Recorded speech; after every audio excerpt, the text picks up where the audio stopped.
Those Were the Days is filmed before a live internet audience.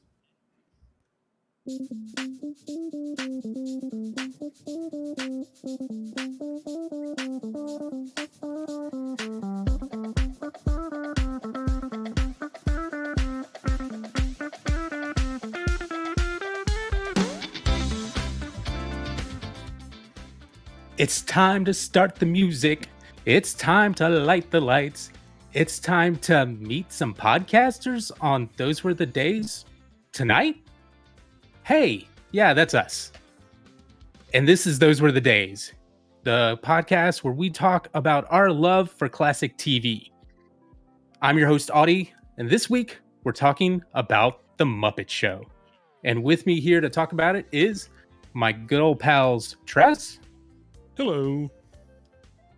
Amy. This is going to be the most sensational, inspirational, celebrational, Muppetational episode of this show ever. Thank you for that. Thank you so much for that. And last, but certainly not least, Steven. I'm just a Kermit out in the world looking for his Fozzie, man. Very cool. And for those of you who do not watch the video, this is one of those nights where you need to be watching the video because some of us have some puppets. Amy, do you want to introduce yours? I feel bad because like she and I have been together for like a little while now and she doesn't have a name and I'm upset about this. I'm a little upset about it too. I know. I'm sorry. It's all right. Just FYI, everybody, you're gonna hear puppet voices throughout the episode, I'm sure. It's gonna get weird tonight, yeah. Mm-hmm. Be ready. Ready for it. It's already weird. Steven, who have you got with you? This is Joe. Hello, everybody. My name is Joe, and I'm the puppet made of hand towel and love. Hand towels and love. That's a great name for a massage parlor. What? What'd I say? That is Jim Henson humor right there. That's so perfect. Oh my gosh. We're going to get into that too. And then I've got my buddy here, Cleveland. Hello. How are you doing, Cleveland? I'm good. Do we need to know anything about you? Nope. You sure? I'm sure. A puppet of few words. Okay. Aren't you related to somebody? Maybe. You told me you were related to Grover. He's my cousin. That's it? Yep. Okay. And those are our friends joining us tonight. We're talking about The Muppet Show, Season 3, Episode 14, with guest star Harry Belefonte. This is widely known as probably one of the most popular episodes of The Muppet Show ever made. It's one that even Jim Henson considers one of his favorites. So before we get into it, I'm not going to ask any of you about your love of The Muppet Show. We're skipping right past that. I just want to know how many of you remember this episode. Let's start with you, Travis. So I definitely remember the episode, and I remember the episode because of, it had pigs in space and it had just great the great musical numbers. I would say that growing up, I definitely watched a lot more of something like, say, Muppet Babies than The Muppet Show, mostly just because Muppet Babies was a Saturday morning cartoon that ran for most of my childhood. The Muppet Show I could catch on reruns in certain places. But as I got older, I watched a lot more of The Muppet Show, and this is one that I definitely come back to. This one, Vincent Price is another one that I love. Yeah. I mentioned it before we started recording the episode with Buddy Rich. Always cracks me up because they're messing with like the electricity keeps going out and there's all sorts of jokes about that. It's great. But this is definitely an episode that I do remember. Yeah. Nice. What about you, Amy? So I don't like super remember a ton from watching it way back in the day, but I did watch through all of it the second it went on Disney Plus. So I have watched all of them fairly recently. I'm with Travis. I think the Vincent Price one is probably my favorite. but I'm biased on that one. Yeah. This episode has my second favorite rendition of the Banana Boat song ever in media. And we're gonna talk about that. I went Oh, down yeah. a little rabbit hole researching that. Good lord. All right, Steven, what about you? I'm gonna surprise you guys, as apparently I'm the token guy who hasn't seen anything on the classic TV show that we watched. I actually didn't watch much Muppet Show ever. Like Travis, I kind of grew up on Muppet Babies, and I enjoyed Sesame Street, and I watched the Muppet movies, and I watched all that. But the Muppet Show, I just somehow it wasn't on my radar of a thing that I could watch. I had seen clips. I'd watch musical performances a million times and watch clips. I think Elton John's the one I remember the most doing Crocodile Rock on the show. Yeah, that's a good one. Like that I remember, but honestly, like outside of the intro and loving the skits, it's another one of those shows like I mentioned Futurama early in the when we first started doing this show of like I love it. I only seen like 2 episodes. I love both of them. This is similar. Like I love the Muppets. They're right up my alley in terms of humor, but I haven't watched the Muppet Show very much. So this was a joy for me. I had a video game back. I don't know exactly when, but it was when video games were on CDs. So that's where we're at. It's called Muppets Inside, and the premise was you put the disc in, and the disc exploded in your computer, and now the Muppets are in your computer. I remember that. And it was like mini games and stuff, and then it would play clips from the show. But I mean, like the thing is, the Muppet Show wasn't ever really like it wasn't for children, so it's not exactly that surprising that you didn't see it. Yeah, and I kind of fall in the same boat of I remember watching clips and stuff of it here and there. Definitely grew up on Muppet Babies. And you know, I don't care who says the animation's terrible. I love that show. Like that was great. And then definitely watched all the movies. Watched this when I could. I remember some cousins actually had HBO, and I could go over there and we could watch Fraggle Rock Heck yeah. when Fraggle Rock Yep. was a show on HBO back in the day. So, I loved Fraggle Yeah. Rock. I remember Nick Jr. too. Like they used to have little Muppet shows. There was remember the Princess and the Frog, the Muppet rendition of that. That was cool. yeah. When Sweetums was first introduced. Oh yeah. I loved that a lot. And there was like an after the show, there's like a Jim Henson sit down where he explained like a bunch of stuff about Muppets, surrounded by Muppets in this fantasy world. That was the coolest thing I'd ever seen as a 7-year-old. Just flipping blew my mind that the guy who Yeah. made the Muppets is sitting down to tell me all about how Muppets work. And I think that might have set me off on that journey of why I love documentaries and why I love behind the scenes stuff on a DVD almost more than I like the movie itself. Like I'm way more fascinated in how a thing got to be a thing than the thing. I'm like, that's great. Great product. How'd you do that? If you can find it, there was a few years ago back when Face Off the special effects makeup show was on, there was a short-lived show called the Henson Creature Workshop. Mm-hmm. I remember that. want to say it was on Sci-Fi. I don't entirely remember.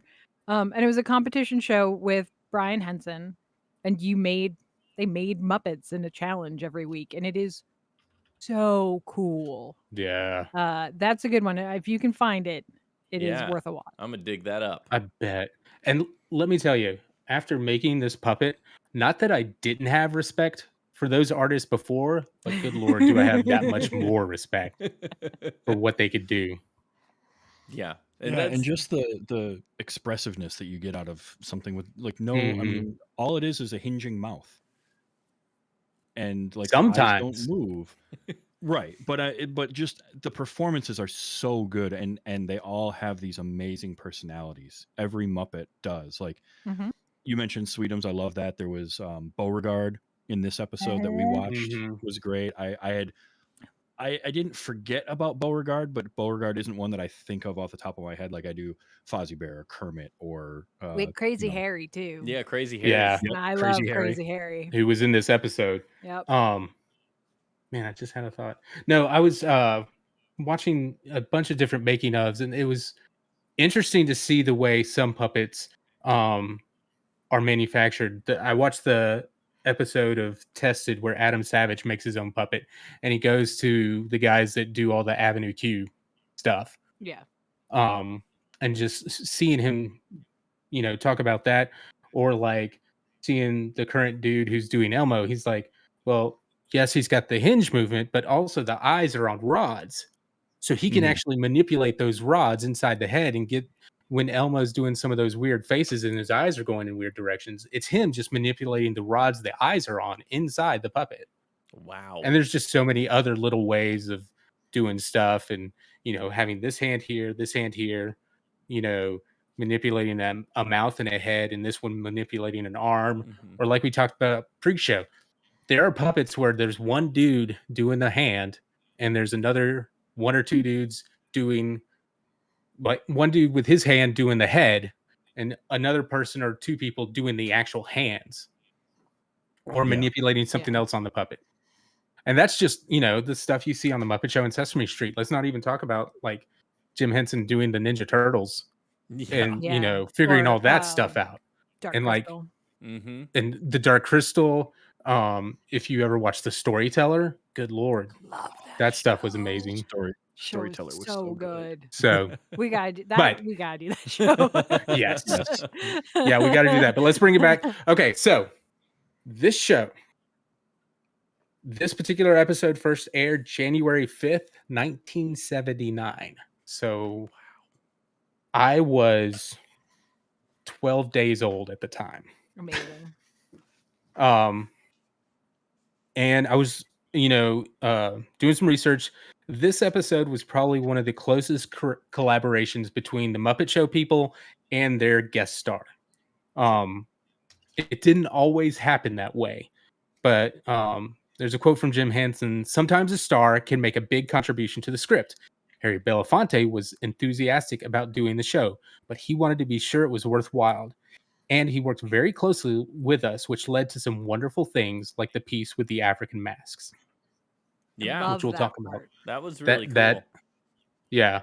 And then Belafonte himself said, "I seldom do television appearances, but I have always had the highest regard for Jim Henson's taste and artistry. So when I was invited to be a guest on The Muppet Show, I saw this might be an opportunity to do something very worthwhile. I had a long talk with Jim in California about the time he was beginning to work on the Muppet movie. And given that I have more than a casual interest in third world music, I proposed to him that the show might provide the occasion to take a look at the lore and history of other worlds, other places." And they definitely did it in this episode. Yeah. I loved Harry Belafonte on this show. I have no exposure to him outside of the Banana Boat song and like a handful of other little jams. And I wanted to sit down and have a beer with that man, for one. And for two, he was just so down with what was going on around him. You could tell there was an honesty and a genuine flair to him. Like the smiles looked real. They didn't look like he was faking it. He was happy to be there, and it made it that much better. I'm glad you picked this episode. Yeah. Yeah, that was a lot of fun. Harry Belafonte, like it kicks right off with like the silly little skit in his dressing room. And then you go into the Banana Boat song, and the Banana Boat song sketch is so good because I love Fozzie. And I love the just Fozzie's like, oh, it's gonna be great. Are you sure? Trust me. And then immediately starts messing things up. The whole premise that Fozzie's writing this whole episode. Yes. Because it starts with the intro, like when Kermit goes out. Now, first of all, Kerm, my buddy, why you gotta need a script for this? You do this every day. Like, this is not all right. But it's just funny that it's one of those things where Fozzie just slipped it past Kermit and was just like, "I'm gonna write for tonight," and Kermit's like, "What?" And he's like, "Here's the script." He's like, "What?" All right. Kermit the Ferg. Yeah. The Ferg. Yeah. I laughed so hard. That was great. I wrote a note. I'm like, this typo thing is killing me. I'm just, I'm dying here. It was so. It's such a Frank Oz, Jim Henson thing. Like it's just they are. It's okay. Wait. It is before we go any further, but I have to point out how well executed that is and how difficult that had to have been. Oh yeah. Because you've got Jim Henson is doing Kermit and he's doing the voice, and now he's got to read all this stuff. Like mispronouncing every word like that is not easy to do Not easy. at all. And it comes off perfect. Like it's so well done. And it's Yes. such great, like you said, it's Frank Oz, Jim Henson humor to a T. Okay. Before we go any further, if you have not watched this episode of The Muppet Show, stop the podcast. Go watch it. Go watch it now. And I don't care when you come back to the podcast, but don't come back until you've seen it so you can experience the joy of this But and come understand back. what we're We talking need about. the numbers. Come back, please. Come back. Yes, do come back. Well, Let if us know they've what you gotten this thought. far, they've already downloaded it. It's cool. Yeah. Oh yeah, we're good. It So- counts. All right. That's a fair point. So we get Kermit reading Fozzie's bad typing, and then we go into the Banana Boat song, which is Harry Belafonte's signature song. Yep. Which, okay, so this is in 79. He recorded and released that song in 56. Wow. So, Yeah, so it's not like it was new. this was not a new song, but everybody knew it. Mhm. And so when they're coming to do it, it's one of those times where, like, if this was a new song, you wouldn't interrupt it the way they did in this sketch. No. But because of the lastingness of this song and where Harry Belafonte was, it was so prime for them to just pick it apart the way they did, and the way Fozzie keeps interrupting. And it's fun. It's funny. He said it's the first time doing it on TV. Not exactly, but yeah. When he gets to the part, come Mr. Tallyman. Fozzie's like, wait, what's a tally man? It's like, Like a child. I like that, that- Uh-huh. I like that the conceit is that they have not rehearsed this. right. Because literally all of these questions could have been Mhm. answered in rehearsal. Mhm. And- And then We're And doing it live. What I love about Fozzie Bear is he gets told what a tally man is, that he counts the bunches of bananas. And so for him, that is taking off one hat, putting on a different hat, and he becomes the tally literally, man. literally, It's so good. Mhm. good Lord, Frank Oz, my gosh, dude. And then he immediately gets somebody else to do work for him as the tally man. Mhm. He's a good tally man. And he calls Beauregard. I love Beauregard. I have always loved Beauregard. I always remember Beauregard from the Great Muppet Caper. Yep. And they Mhm. say, we're going to catch him red-handed. And he's like, what color are their hands now? Starts a running joke in that movie of that phrase. But I always remember Beauregard being the first one saying that. And it's him. He's also the taxi driver, right? And he's Mhm. like, "What room are you in?" I don't know. Take us to the Happiness Hotel. Okay, what room are you in? I don't know. It's on the second floor. Okay, well, I can only take you as far as the lobby. Crashes into the building. Beauregard is And- amazing. And so it's funny because he keeps coming back with anything but bananas. Fozzie said, get Yes. bananas. He's like, here's some onions. Those aren't bananas. Here's some eggplants. Those are not bananas. I don't even know Here's what those pineapple. Those are. Yeah. And it's great because Harry's just sitting there taking it. And he's like, come on, guys. Come on, guys. And I love it at the end when he's like, let's just do it.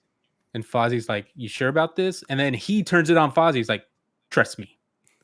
Yep. And they do the song. One of my favorite things about this particular bit, and this goes back to the genius of Frank Oz. At some point, the pigs on the boat at the top drop something, a little yellow thing. Yep. And it falls. You know that wasn't supposed to be something. Frank Oz saw it, and Fozzie turns around and looks down to try and see what it is. Good. I was like, holy junk, man. That was good. And that's the amazing skill of these puppeteers and how Right. much they get into the character of who they are. Mm-hmm. Yeah, To do absolutely. stuff like that. Oh, it's so good. And then to end the song, where Yep. of course Fozzie is off time. It's just 7 of them, guys. continuously- It's 7. Continuously, Uh-huh. and then finally to have Sweetums roll out just a giant Yeah. bunch of bananas. I was so Yes. happy when I saw Sweetums because he's one of my favorite Muppets. And I Mhm. just get tickled every time I see him because his name is Mhm. Sweetums and he's a giant monster. And I Yep. it's, I think that tells us a story. His You might be his running ugly, you gag might be massive, but you could, you got a heart of gold. his running gag in the Muppet movie is one of my favorite things about that Mhm. movie. Him trying to catch up with him. Oh yeah, he's It's chasing great. them. Yeah. Guys. I want to go to Okay. Hollywood. So, quick little trivia. The Banana Boat song. Mhm. So this song is a song from Jamaica that is kind of like an old spiritual for that country. Everybody has heard it or knows some version of it. It was first recorded in 1952 by Trinidadian singer Eric Connor. You can find it on YouTube. It's very weird to hear it after you've heard Harry Belafonte's version.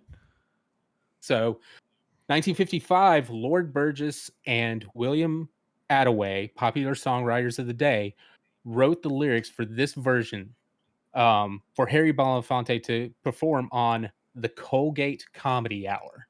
Heck yes. All right. So, if you think Yes. advertising is something new today, they had the Colgate Comedy Hour. That aired after the Winston Cigarettes Comedy Hour, right? Like I'm there's Yeah, sure. something like that. smoke, then I mean, brush and your literal soap operas. Yeah, and so Yep. Brought to you by Dove teeth. Flakes. Right. It's so Right. mild on the hands. Mhm. So Harry Belafonte recorded this version and released it the next year in 1956. In 56 to 57, because of that, there are a bunch of people recording different versions of them. Different versions, different covers. So the most interesting thing I found was a version by folk singer Bob Gibson. He taught it to a musical group called the Terriers. The Terriers consisted of Eric Darling, Bob Carey, Carl Carton, and Alan Arkin, What? snap. No. the actor. He Not was the like Alan Arkin. 20 something. Holy Like smokes. a few years after being with this group, he decided to quit and go into acting. Amazing. They He's, like, lip my synced their favorite actor. version in the movie Calypso Heatwave. You can also find that on YouTube and see a little teenage skinny Alan Arkin. It is wild. And then, Belafonte did it in 79 here for the Muppet Show. And then probably the other, I think, most popular version or way people have experienced this song was in 1988 in a little movie called Beetlejuice. Yeah. That's Yep. where I remembered it from. Yep. That And has they the other Harry Belafonte song in it that I kept waiting because I hadn't watched this episode in a while, and I thought, oh, is "Jump in the Line" the other song that he does in the show? And they ended, of course, with the African song, Right. which was fantastic and a better Mhm. choice. But man, "Jump in the Line" was in my head like the whole Right. time. I'm waiting for it, and it didn't happen. Mhm. Also, by the way, Alan Arkin was a guest on the Muppet Show at one time, so we can kind of bring it all full circle. I gotta Yeah. find that. I mean, if you're worth Mhm. talking to, you were on the Muppet Show. Alan Arkin's For like That was a real. big thing when I was growing up. Like that was what my dad always said. You were nobody until you were on Sesame Street. Mhm. You know what I mean? That's a good point. Like Yeah. that's when you knew you made it. Yep.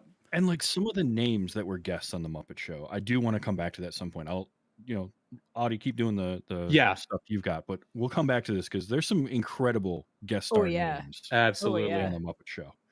Okay. So we get through the Banana Boat song. Fozzie's still writing his script for this show. Excuse me. Next act is Rolf and New Zealand. And Fozzie's script was great. It's like Rolf play music and New Zealand be funny. Good job. Sounds like scripts Leave during the nothing to writer's chance. strike of Yeah. the early 2000s. Uh-huh. And that skit was great because they sang T for two backwards, and I was not expecting No, that was him real to sing good. it literally the words backwards. And again, like you said earlier, Travis, with Kermit trying to, read the messed up words, trying to sing something backwards while you're doing a puppet. Oh my gosh. Try that. So try to just sing something backwards, Mhm. or try to be a puppeteer. Now do Right. both of those at the same time. Like, come on, Right. it's insane. I really wanted to take a minute to capture that and then reverse it, and it was not a good time for me. But I was like, if I had just a little bit more time and just see how accurate they got, because talking backwards and saying like phonetically backwards versus Doing it backwards backwards is is a whole different. different thing. I'm wondering if it came out right Mhm. or not. I'll do the research. I I mean, will let you know. All right, Travis is what was gonna it? meet us back up. Catch us on the TikToks Oot. those days show. Rough eat. Yeah. Like I'm sitting here trying to do. I'm like brain no. So, and then after that, we get Pigs in Space. Oh yeah. Gosh, I love this bit. I love pigs in space. And so, Yes. I love all the random pig puppets, mhm. I know. like in everything. Like just the assortment of pigs are Yeah. great. The variety. Something I did not know or remember until I was, researching this, making notes, was the names of the pigs. Mm-hmm. So we've got Dr. Strange Pork with his Dissolvatron, which apparently can dissolve something over here and move it over there. And so he does that with a drink, and then he does it with Piggy and the captain, Link Hogthrob. That was his name. Yes. And then, okay, when they got switched, and again, this is where this isn't just for kids. And Piggy in Link Hogthrob's body, talking to him in her body, she's like, "Don't you dare touch you." It's like, oh, okay, we're going there. And here again is where like that sketch could have ended right there, and that's perfect. Yep. Mhm. Like the quick little Dissolvatron, good little gag, move on. But no, then they bring in more Muppets, and they're all Mhm. Well, yeah. swapped. Janice. Dr. Strange Pork just walks keeps in, and getting it's better. Janice. Janice walks in, and it's got him. And then Kermit walks in, and it's the Swedish chef. And then Swedish Chef walks in with Kermit's voice, like, "That's it, skit's over," as if that magically makes everything go back the way it was, which it did, Sure. but it was just funny for the sketch. And just the whole time, Statler and Waldorf through this whole thing, it's like their little quips just were so good. Okay, so the next bit is Zoot and Lloyd play Honeysuckle Rose while dealing with some little flying bee thing. And here's something Go ahead, Travis. I love Zoot and Floyd. I Yeah. love So Zoot. much. There's a Floyd, line. There's a line from. It's one of the Muppet movies. I can't remember if it's Muppet Movie or Great Muppet Caper. No, Muppet Movie. Where Zoot like loses what he's saying, loses track of what he's saying, and Floyd goes, "Uh-oh, looks like Zoot skipped a groove again." And this is a line that my sister and I use all the time. Like if you just get Yeah. stuck in your own brain loop, Mhm. like Zoot skipped a groove again. Yep. Which I So only realized what it actually meant as an adult. Record Oh, player, yeah. baby. Mhm. Yeah. The kids don't know what that means. No. So interesting thing about this particular spot, because I was looking at everything, and this is a UK spot. So in the United Kingdom, their commercial breaks were shorter. So the Muppet Show had about 2 minutes of extra time to fill. This is the kind of stuff they filled it with. Usually some kind of random musical number, never featured the guest, but just something long enough to fill that extra time. And we never got them in the States at all when they originally aired. Nickelodeon aired some of them, weirdly cutting out some other material from the show for some reason, which is really weird. On the DVDs, and now with Disney Plus, you can see them in full with the episode in full, anything cut out. Was Manamana one of the ones that, because Manamana is like a 2-minute musical number with the bloopers or whatever they're called. I'm not sure. You know that song, something Jim Henson heard something similar in a weird Italian porno, and that's how they found that song.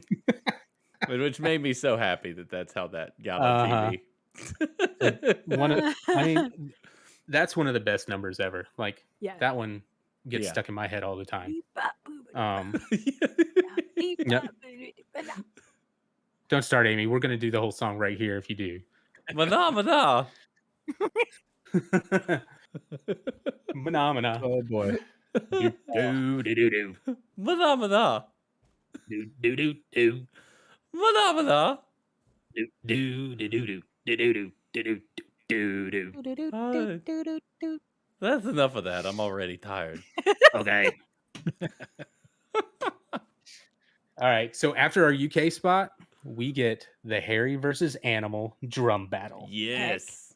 Yes. So when Jim Henson was talking to Harry about the show, he said, like, yes, we'll do the special stuff. Yes, we should absolutely do the banana boat, but we also need to have something else that's just kind of you with the Muppets doing something. And Harry wanted to do something like this. He said Animal is one of his favorite characters. So they came up with this. And it's just him and Animal going back and forth. I think we talked about pre-show how much we love the Animal versus whoever. Every Always. time. Besides this one, I think my favorite is when he's playing next to Rita Morano and Mhm. she's singing Fever. Oh yeah. And So she's singing, good. "Doo-doo-doo." That was so good. But with this one, it's just them trying to outdo each other in typical form. You know, it's not a necessarily a new joke, but it's one they just have fun with. Like you could see Harry Belafonte just beating at his big old drum and having so much fun doing it. Heck Oh, yeah. yeah. I Yeah, loved it. It was a big old drum with big old drumsticks, and he could Mhm. make so many different sounds come out of that big old drum. Oh yeah. That was the cool Yep. part. I was really into that. I'm like, holy crap, look at Mhm. what this guy can do. He's a multi-talented. Sing, beat on a big old drum. I wish I could do Mhm. one of those things, Yeah. you know? But And I like too the different types of music that they did throughout the show. Mhm. Yep. Deo is a very different song from Turn the World Around, and you got like the UK spot. The song is called Honeysuckle Rose, Right. just bass guitar and the saxophone jazz. Mhm. And the B. In the Yeah, beginning. and the And the beat. it's just this like little improv jazz number, and Yeah. like it's so cool because it's such different music. It's not what you would normally get in a primetime variety show, Mhm. which is one of the things that so I just want to mention that because I love all that stuff. Well, I think it's absolutely the reason this particular episode is so beloved because of the variety of music in it. You know, the Zoot and Lloyd thing, that's such a Jim Henson letting those characters just do their thing. Yep. And, you know, we get that here and there in spots all over the Muppet Show and the movies and stuff. But then to add Harry Belafonte in his particular voice just added so much and made it so much more fun. Oh yeah. While watching this show, I was struck multiple times by the fact that this was like a primetime variety show with Muppets. Like Mhm. Mhm. how? How? We can't get anything this cool now. I mean, we have stream. You can stream anything you want. They greenlight literally everything, and we cannot get a Muppet Show to last more than like a handful of episodes. And they had The, this on prime television, man. Mhm. The one that's on Disney Plus now, Earth to Ned, very good. Okay. Like it is not the like they are Muppets, but it is not the Muppets. Right. It is a real good show. I was Mhm. surprised. Like I put it on because it was there, and I will watch anything Yeah. from the Henson Company, and I was like, oh, this is great. Okay. Well, I mean, not to belittle anybody that works for the Henson Company, but there was a special magic that Jim Henson had Oh, sure. to bring people together and just foster some of this stuff that I don't think anybody else has quite captured yet within the Jim Henson Corporation. I'd say the closest thing to recapturing that was the Crystal series on Netflix. Like seeing that, seeing the behind the scenes and seeing like children of the original puppeteers Mm-hmm. Yeah. come and fill those roles was something Well, special. So I think one of the things that made the Muppet Show work is partly that it wasn't like the Muppet Show wasn't designed and aimed at kids. Right. Sesame Street was, Sesame Street works on its own level and is Right. fantastic, and I love that. But the Muppet Show was a different thing, and because it wasn't aimed at kids, it never felt like it was talking down to anyone. True. It never did that. It was just earnestly like great sketch comedy, silly gags with Muppets. Mhm. The one that came after the drum battle, I wanted to talk about Muppet Sports, Oh my gosh. because it was just it was the blind 50-yard dash, blindfolded Mhm. 50-yard dash. It's a silly little thing. And you know what it reminded me of? It reminded me Python? of a Monty Python skit, like the upper Mhm. class Twit of the Year skit, Yep. where it's just Uh-huh. craziness going on. It's exactly what it reminded me of, but with puppets. It's brilliant. Yeah. It had great sight gags. Mhm. It had I love that, like, they call in the stretcher and the stretcher comes in and they hit the pole and get knocked down. Because Just a those great medics are backup with truck blindfolded also. too for Yeah, some dumb the reason. medics come in, like, it's so good. You think so British humor's kind of wonky for a lot of Americans to digest. Do you think that the Muppets makes it more acceptable? The silly level is like off the charts, right? But like American audiences, when they see Muppets behave that way, it's somehow funnier than how we kind of disregard, not all Americans, large amount of Americans disregard the British humor as being too silly or just weird. But when you throw a Muppet in there, it like softens it somehow. We're like, oh, that's good. Look at those Well, fake people. That's different. absolutely. And it's sort of piggybacks on something we talked about before we started recording, with like you having a puppet or a Muppet, and so you start talking and people talk to the puppet and they're Mhm. not talking to you now, and you can kind of disappear behind that puppet. Similar idea, right? Like the humor now, you're more likely to take that silly humor from something that looks like the puppet that Audie has there or Amy has there, versus watching a person do that. It's why certain gags and certain types of humor work better in animation than they do in a live action setting. Mhm. I definitely think so. But I think that we need there was a mixture of, the Muppet Show wasn't aimed at kids, yet Henson and Oz had this ability to be, there was like a wholesomeness to it. So it wasn't Yeah. ever mean spirited. It wasn't ever like lowest common denominator type humor. There was Mhm. a wit and a smartness to the humor without uh having to go blue Yeah. Yeah. necessarily. Right. They And could that makes a dip big into the difference. blue. They could Sure. dip Right. Yeah, into oh it, yeah. but they never like relied on it for their laughs. It was like, we're going to throw this Right. in there because it's obvious, and we're going to go ahead and point it out. Mhm. But then we'll get back Sure. to the stuff that Yeah. makes everybody laugh. I think that's why I value Well, the Muppets so much, and it's an example I use all the time of like movies that are comedies. Like, we got so many R-rated comedies all day, but like Muppets from Space will put me in stitches, and mhm. it's PG. Like, it's, Mhm. it takes clever writing to get people to laugh. And I mean, it's, you can throw out all kinds of whatever jokes you want, people will laugh at them, but like there's something in those good clever jokes that are safe Mhm. for work, so to speak, that I think we're missing a lot of nowadays. Yep. Now, Absolutely. speaking of writing, Fozzie comes to Harry and asks him about his writing process, because Fozzie's writing process throughout the show has not been going too great. Yeah. And then he talks to Harry about it, and Harry starts telling him about the next the next song they're gonna do. And this is where it goes into the song "Turn the World Around," um, and it's just a wonderful, wonderful song. This is one of the ones that um, Harry actually wrote, and there were a bunch of songs he was possibly going to do, and they settled on this one. And this is one of the ones that he talked about. Jim Henson was very particular about um, the final designs for the puppets, Sure. because he wanted them to be authentic and African, but also, as there's a quote from Belafonte, he didn't want to cause offense by choosing masks that would have some religious or national significance. Not something that would necessarily speak to one thing or another, but would be, I guess, I don't want to say generic, but something that is just more open. Universal. Yeah. Yeah, universal. And good Lord, those puppets.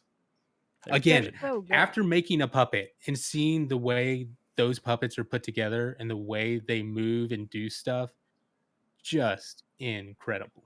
The heartbreaking thing is that because they're all foam and foam rubber, like they are not built to, like none of those exist anymore. And it doesn't matter Nope. how much conservation you do, like they just fall apart. Mm-hmm. You know Yeah. what I mean? And so it's like those are just not anywhere. Like when you see some of the I think it was like when they started, when they redid the Dark Crystal and you see like some of the original, like the bits that they have Mhm. left, and it's like, let Oh, them yeah. go, like let them rest, please.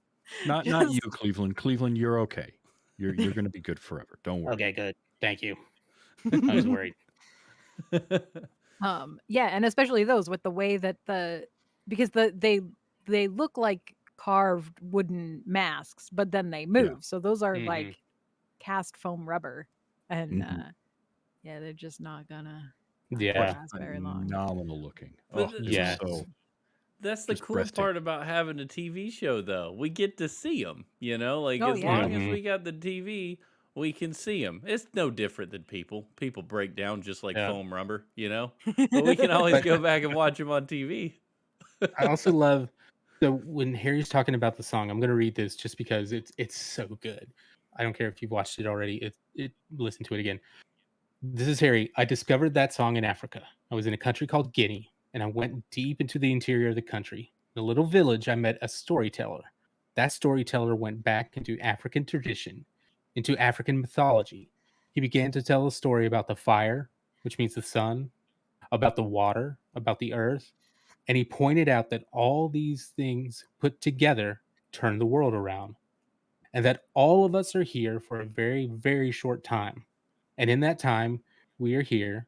There really isn't any difference in any of us if we take the time to understand each other. And the question is, do I know who you are? Do you know who I am? Do we care about each other? Because if we do, together, we can turn the world around. That was good. Fozzie wrote that, you said? That was Fozzie's words? Nope, that's Harry. Oh, yeah, okay. Yeah, Harry. That's Harry. When Fozzie's asking him about it. Yeah. No, And I then they thought that actually was go great. into the song from there. And yeah. I actually sat there and I was thinking, man, that was the point where I thought I want to just listen to a podcast of Harry Belefonte stories. And I got to Yeah. start getting introspective listening to it because it was impactful. I'm like sitting there going, that's a guy who's traveled to like places I would never go, to talk to people I could never talk to learn things that the rest of the world misses out on. And I'm like, it was one of those, I was having an existential crisis is what it comes down to. Well, yeah. What am I doing with my life? I haven't been to Guinea and talked to a storyteller. Like, I want to go talk to a guy Yep. whose job is to retell the stories of a people.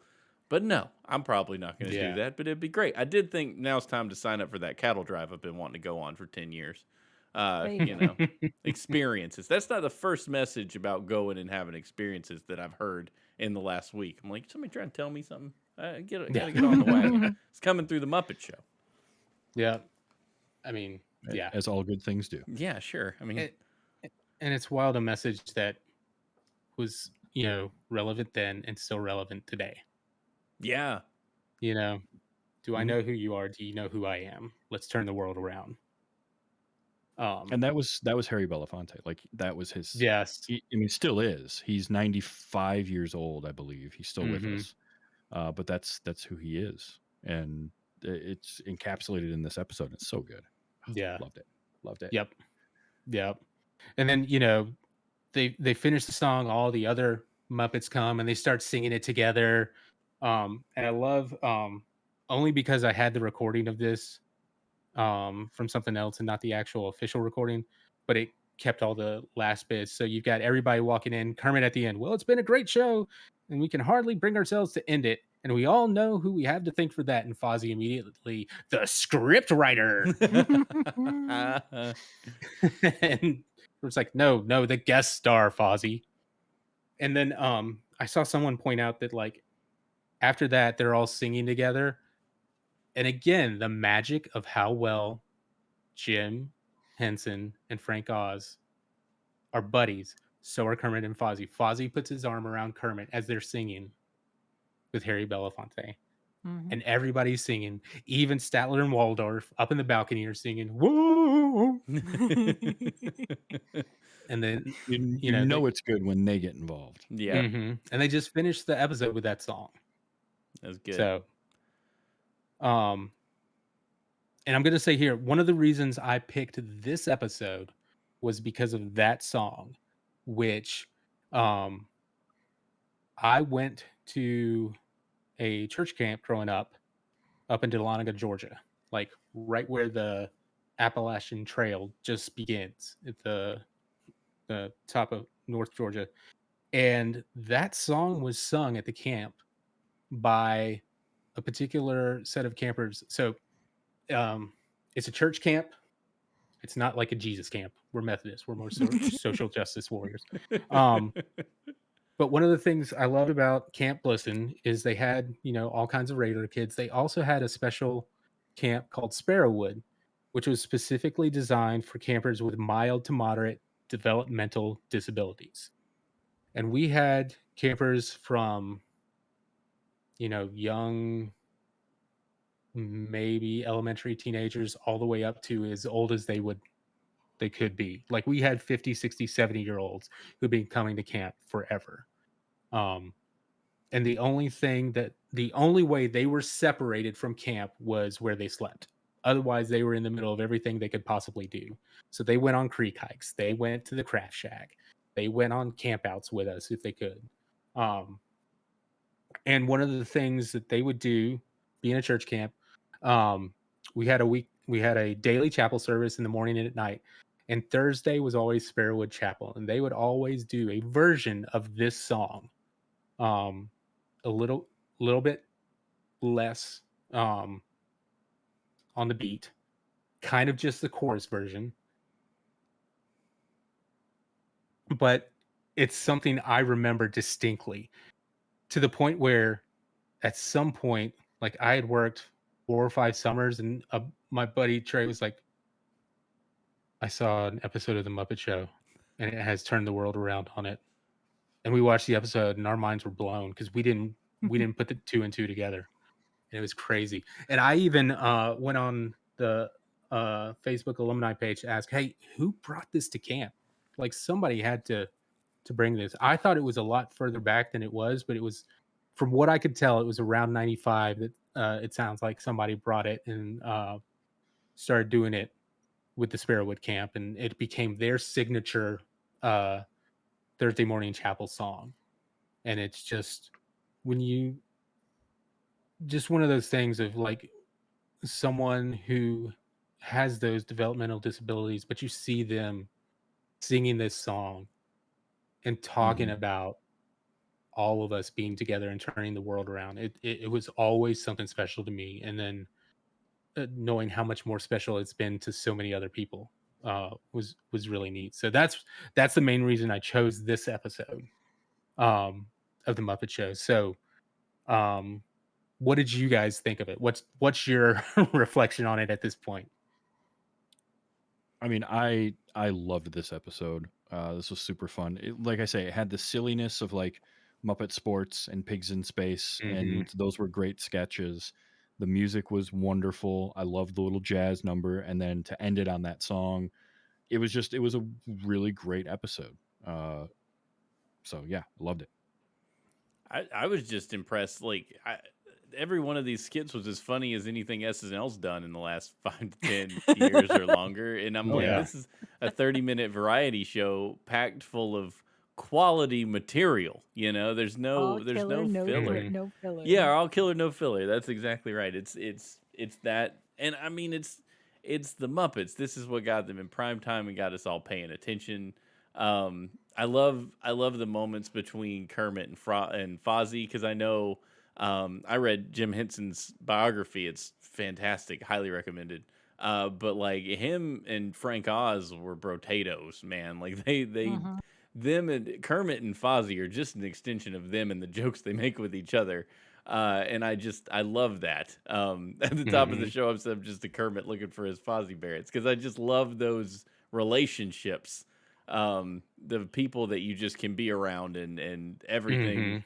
is natural and it just flows. And there's a really good YouTube video out there of them taking a break between filming and they're trying to block a shot or something, and they're just messing with each other about Fozzie's Yes. like, I'm a bear, and he's like, you're not a bear. Like he's trying to argue about whether he's a real bear or not. And that's just The them. fact that like Muppet things have outtakes Yeah.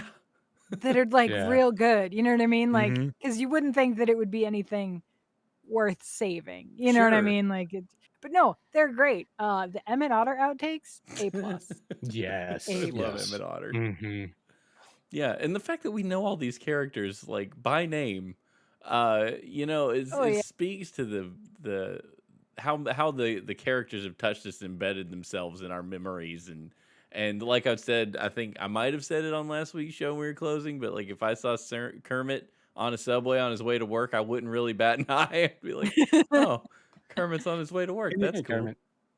And it's something that we talked about back in the episode about Alf and how Alf was treated as an actual character on set and not a puppet. And it's the same thing with the Muppets. They exist in these layers. Like we know that they are puppets and they are puppeted by somebody, but Kermit the Frog is a character that exists in our world. Fozzie Bear exists Yeah. in our world in a way. Right. Like all of these characters do, and we know them by that name. Like, yes, we know that Frank Oz does Fozzie Bear, but it's like Frank Oz also does Miss Piggy. He does plenty of characters, and we don't think of that. We just think of Fozzie Bear. We think of Miss Piggy. We think of Right. Sweetums. Hmm. And that's the magic of Muppets and the magic of these characters is that they do exist.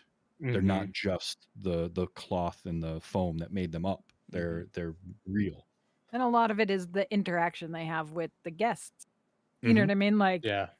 you know, they're just real. They're just very real. Yeah. I mean, that was a big thing that with like kids that were on Sesame Street, right? So you think about like, oh, well, kids that were on Sesame Street, you know, they saw how the sauce. They never realize, like, they don't even realize.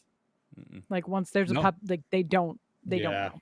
You know what I They're mean? just, they're Like, just talking to Bert and Ernie. They're Yeah. not Right. talking to puppets. like So yeah, they can see it's the people, but amazing. it's not a The- thing. The number of stories that you'll hear out of Sesame Street and how they just kind of went with it with whatever the kid was doing. Like you could throw a rock at the internet and find one of those stories of how it influenced that particular skit. Yeah. You know, and not just what they intended to do, but what ended up happening. Yeah. And the valuable lessons they teach through puppets. I mean, I remember reading an article, 15, 20 years ago about taking Sesame Street to the Middle East and stuff to teach race, like to eliminate racism. I mean, they did that here or tried to do that here. You know, it's still a work in progress.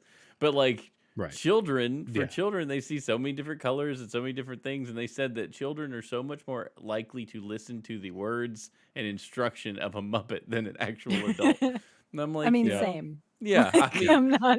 yeah, President If Muppet. Kermit I'd did totally the be State like, of the "Whatever." Union, I would probably pay a little more Yeah, attention. I'd be listening. Yeah. Yep. I absolutely would. And I mentioned it earlier, but I gotta tell you some of these special guests that appeared on the Muppet Show. Yes. Yeah, I'm because waiting. Dig into for that. one, we had the cast of Star Wars. Yeah, Oh yeah. Right. Yeah, that's a good. Chewbacca was yeah. on, as well as Peter Mayhew. You know, all of them. We had a bunch of the Sesame Street characters showed up, but listen to some of these other names. So we have Harry Belefonte, Joan Baez was on at one point, Milton Berle. You've got Cheryl Ladd, Cloris Leachman, Liberace. Mhm. Yep. The Liberace. Liberace's good. Okay. You know, honestly, I'm going to put it out right now. At some point, I think we have to have a month that's just the all Liberace month, and we each pick an episode of a show that he was on, because we can do a Muppet episode. There's the Batman episode that Liberace was part Oh of. my I gosh. feel like he was on a Monsters episode. He He might have probably I can't was. been. There's remember, probably. though. I know he was on Laugh-In at some point. Oh, You can pick yeah. a Laugh-In episode, like Mhm. just all of that. You got Rich Little. Mhm. Rich Little was on an episode. I mentioned Alan Yep. Arkin. Spike Milligan was a special guest star. That one got my attention. I'm like, really? Spike, like, that one was great. Liza Minnelli, Dudley Mhm. Moore, Roger Moore. You got John Cleese at one point showed up. Oh yeah. It's just Vincent Price. It's so amazing, some of these names that were on that show. I remember the Christopher Dudley Reeve. Moore episode. This was my introduction to Dudley Moore, was the Muppet Show. Yeah, wasn't Lily Nice. Tomlin on the Nice. Muppet Show too? Didn't she make an Oh appearance? yeah. Lily Yeah. Tomlin was. Yeah. Musician wise too, they'd get like Elton John, Buddy Rich, Kenny Rogers, Mhm. shoot, what's his name? Roy Roy Orbison. Orbison. No, Rogers. not Roy Orbison. Actually, Roy Rogers, I think, was as well. Checks out. At one point. Paul Simon, Brooke Mhm. Shields, a very young Brooke Shields Yeah. at that. Very Peter young. Sellers. Peter Sellers would be That'd be all a right. fantastic episode of that to see. Mhm. I Yeah, Roy recently, Rogers was. when I was John Denver. when I was looking at these, I remember watching the version with and I still can't remember her dang name. Julie Andrews. So my boys had recently watched The Sound of Music, and I watched the Julie Andrews episode, and they definitely do that sheep herder song in the Yep. episode, and it's great. The Yep. the Johnny Cash episode doesn't age quite as well as one might expect. Ooh. Just Oh, no. saying. You know, That's got that one comes with a warning at the beginning that it was a different time. Really? Oh Yeah. no. Yeah. Yeah. James Coco, James Coburn, Roy Clark. That's who I was thinking of. Oh, Roy Clark. Nice. would be a fun one. Alice Cooper Yeah. was on an episode. Yeah. Mhm. Like, He's so all you, right. you get Roy Clark and Alice Cooper. Like, you're hitting both ends of the spectrum there. Oh Yeah, yeah. you are. So I just love all that stuff. Jim Neighbors was on an episode. I was gonna ask, Nice. because like Gomer Pyle was on, right? See, I remember. Oh, yeah. So, despite having not watched it, I remember these people in clips. Mhm. Yeah, Gilda Radner, Don Knotts. Like, there's a whole bunch. It Yeah. was Oh, just yeah. Amy, your dad was right. You weren't anybody unless you were on if the you did Muppet not Show. work with the Muppets, you didn't make it. Right. I think what recently they even Prince's birthday was last week or something. I saw clips of him on the Muppet thing fly around the internet. So they even Nice. had Prince on there Oh, doing also, a hip-hop parody of all things. Ethel Merman was on the Muppet Show. That's all you need to know. Mm-hmm. Oh, that's great. So that has been the Muppet Show. And next, who's next? Is it Steven? Is It's yours me. the next one we're doing? It is. Yeah, you want to know what we're watching? I know you're hanging on by a thread. I'm so excited about this. I mean, that's why we're asking. I'm so excited about this. And we are doing I Love Lucy, Season 3, Nice. Episode 27, Tennessee Ernie Visits. Special guest on that show was Tennessee Ernie Ford. This is one of my favorite episodes of I Love Lucy I've ever seen, and I think about it fondly, and I cannot wait to talk about it. Not exactly the biggest guest star for us today, but back then, if you don't know who Tennessee Ernie Ford was, he actually is the one that popularized the song 16 Tons, I Sold My Soul to the Company Store, or I Owe My Soul to the Company Store. That's him. And he did a lot of radio and some TV, and he guest starred on 3 episodes of I Love Lucy. And this was his debut. So I'm really pumped. So that's Season 3, Episode 27. It's available on Hulu. It's a short watch. It's about as long as the Muppet Show was. So carve out some time and check it out. I can't wait. Awesome. That's great. And that I love that you're going so classic with the show and the guest star. Oh That's perfect. I'm pumped. Oh yeah. Way back. Black and white days. Way back. So feedback wise this week, we have no emails again, but please do email us at thosewerethedays@gmail.com. Nobody responded on Twitter. However, our poll is still up as of recording for another 9 hours. You have to decide our next topic. And right now, the leader in the clubhouse is the drugs episode. Oh, are you serious? So, yep. It is currently leading. All right. The drugs episode.